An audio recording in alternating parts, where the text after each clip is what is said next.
Newsflash, everybody. We all have unique minds. We each perceive the world differently. Isn't that amazing? Well, that's good news if you're somebody who enjoys diversity of thought. But if you're somebody who gets a little edgy when they're around somebody who thinks outside of their box, well, get ready for some more news. Sometimes people who think completely differently, who live in two different universes, are actually married. Oy, blame the sexual hormones that got you together. Sorry about that. Okay, here's an example. Some people are concrete, literal thinkers. They just look at what words mean. You know, if they read great literature, they have trouble getting past the plot. They don't see the metaphors and the symbols. If I say to them, hey, guess who I ran into today? They say, you had a car accident? They're very literal. Some of them actually are diagnosed with Asperger's syndrome, like one of my kids. And they're also geniuses. I love it that the word Aspie is now sort of code word for genius, because often they have an ability to really focus or obsess on problems for such a long period of time, they might actually solve them. Now, other people think in metaphors, symbols, double entendres, and art. Come on. If you don't have a hippie friend who's into crystals, astrology, and past life regressions, you are so missing out.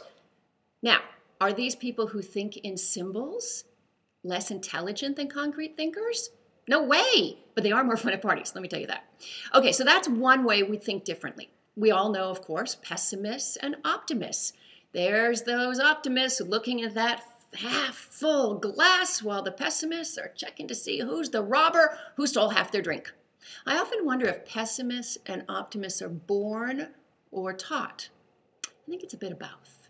Then, of course, there are people who are internally guided. They guide their behavior by internal cues, and people who are externally guided. So you know the externally guided folks, the ones who read fashion magazines like they're a rule book and a Bible, who drive the acceptable car, live in the acceptable house, eat the acceptable food, speak an acceptable language. We all know those people because they use external cues to figure out how they should live their lives.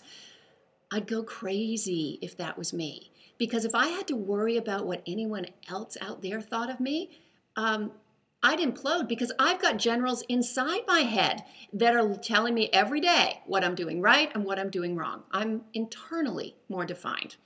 Okay, what about liberals versus conservatives? We think it's taught, but new MRIs from a great study in Britain show that their brains are actually look different. They're physically different.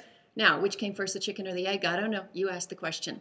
So what you have to understand is that we're all in this world together. We all have to share this world, but we're seeing different things in different ways. And we're going to have to get along, because not only do we share the world, some of us even share the bathrooms with these people. So I do hate the word tolerance, though, because I think we have to do a whole lot more than just tolerate each other. Maybe we could even learn from each other. Maybe we could even embrace each other. Of course, if we do that, we all need to take more baths.